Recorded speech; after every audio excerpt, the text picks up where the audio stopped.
Good morning. Welcome back to another session of relationship advice. In the past, I have used the term conscious dating online. However, conscious dating online does not apply to everyone. It may apply to those who have reached a plateau of enlightenment or conscious understanding as to what is it that we are seeking for when we're dating someone. You see, the youth today does not see dating the way we older generation see it.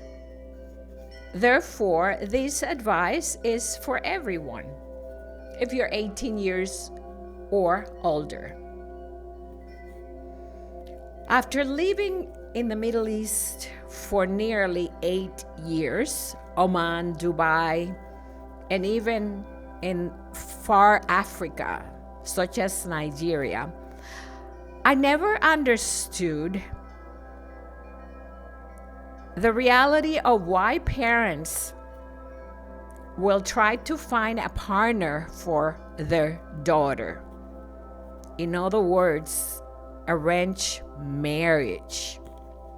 I found it odd. I said, what if she's not in love with him? What if he's not what she's looking for? What if they don't like each other? But oftentimes they say parents know best. The question is, do they? Not always. When it comes to the heart, the decision of who you love or who you want in your life as your soulmate does not depend on the opinions of your parents, your siblings, your friends, your preacher, your teacher, or your best friend. When you decide that you love someone or that you want to do something that is best for you, as long as you are an adult, a consenting adult that is mature enough to understand what you are doing. If you're in your 30s and you decide that you want to marry someone you never met before, why should your parents tell you otherwise? What if you're tired of the dating scene? What if all these dating apps that they have lead to more disappointments than worthy relationships? What percentage of people that go on dating sites actually meet someone and get married? Maybe 1%? Perhaps. Today, it is my opinion that I'm not against arranged marriage. When you get married, you're not guaranteed that your relationship and your partner will be there for you forever.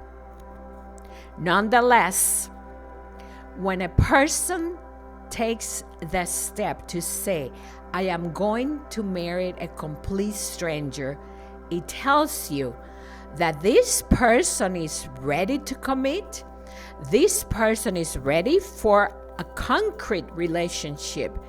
This person is ready to try to give it a try to a relationship that is not ambivalent, yes or not. I date you, and I date you, and maybe things will work.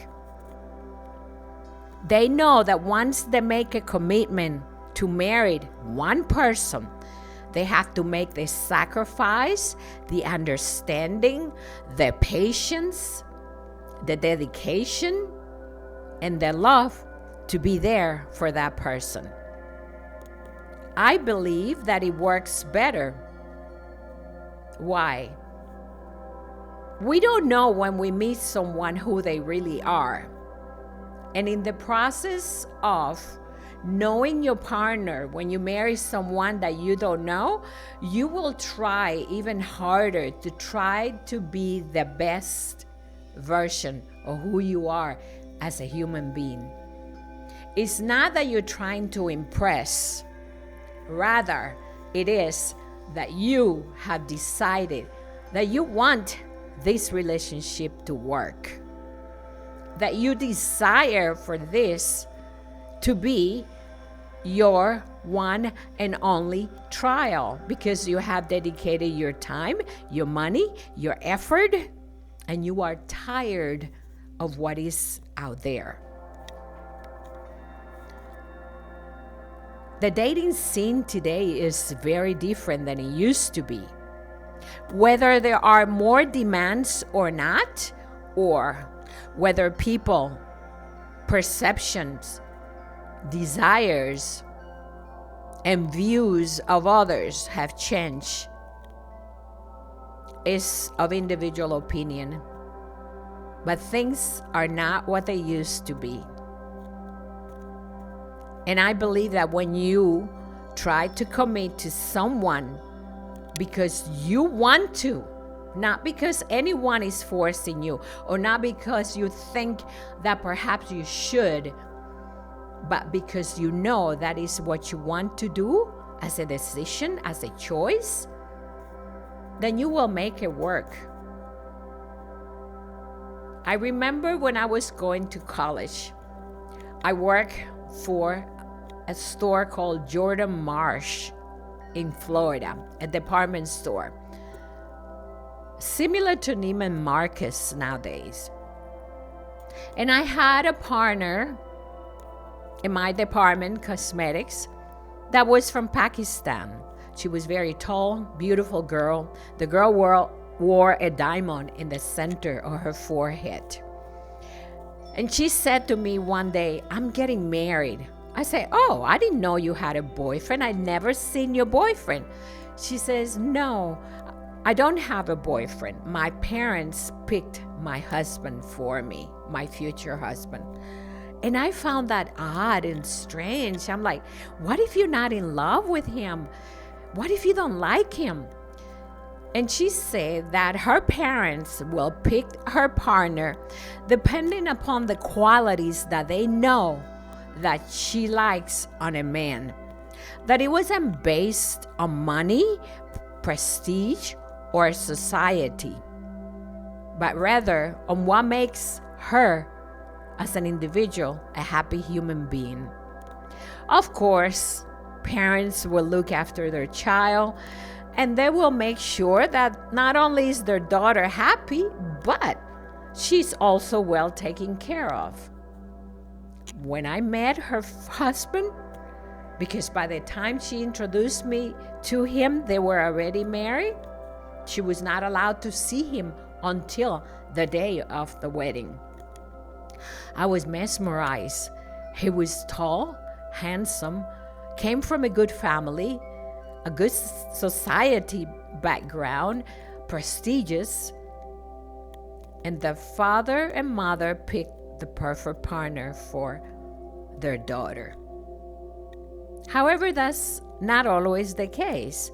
When we go on a show or on an arranged marriage through an agency or a company that try to find us the partner they think will go with what we like, it's almost imperative that we really give them precisely all the details that we are looking for in a man.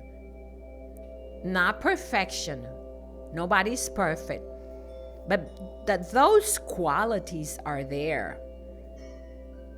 That the person does not have an abusive behavior.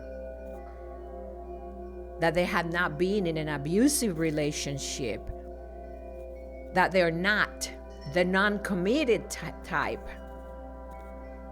Because chances are, if they're not the committed type, that relationship will not last. They will be afraid to commit to one person It's always been part of their fear. It's an inner God fear that someone has when they have fear of attachment or commitment to another person. And it is also important that they're not abusive, that they don't use any abusive language, abusive behavior. Because if you're not sure, on the facade, the agency may pick someone that they think has this type of personality, but may have some hidden secrets that they're not divulging, that they do not know. And therefore, you could be marrying someone that is abusive because they have been abused and traumatized in life. Consequently, you may get into an abusive relationship. The only thing that may save you in circumstances like that will be that you find a therapist to help you deal with that problem if you really want to keep your marriage.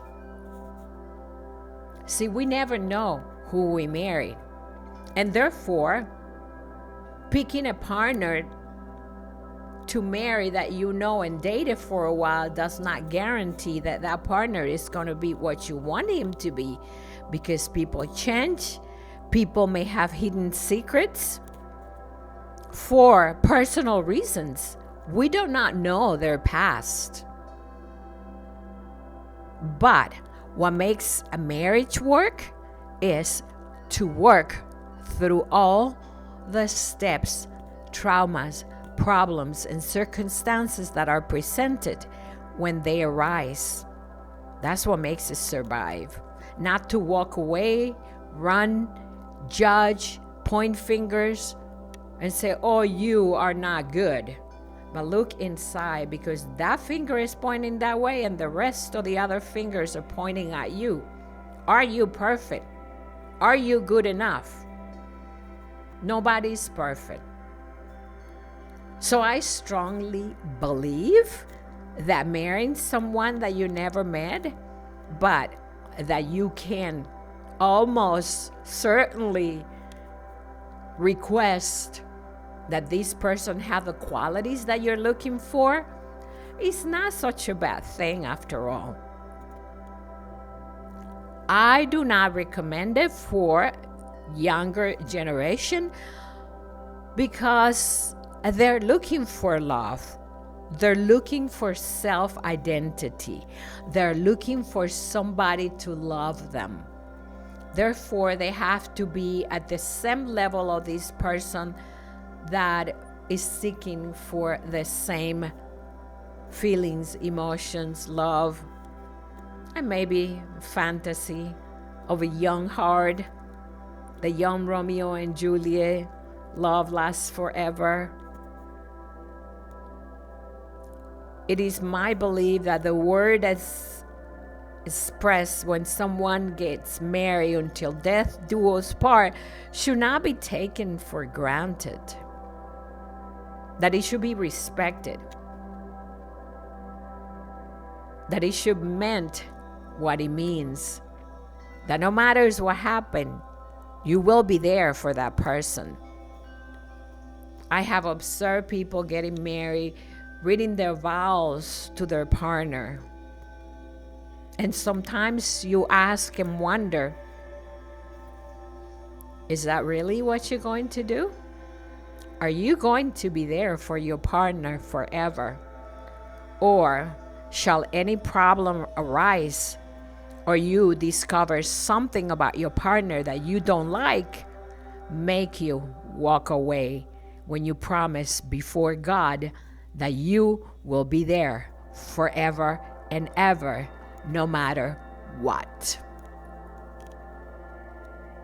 So my advice to you today is, if you're older, if you're mature, and you like the idea of arranged marriage, I'm with you. But if you're young, I will not recommend it, because I think you still have to travel a long journey before you really discover what commitment is all about. And when you're young, you're seeking for something totally different than when you are more mature and you know precisely what is it that you want in your partner. Thank you for listening to my video.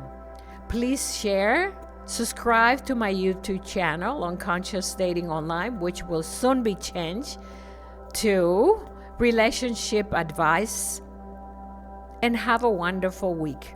This is Francis Mahan. Love and light.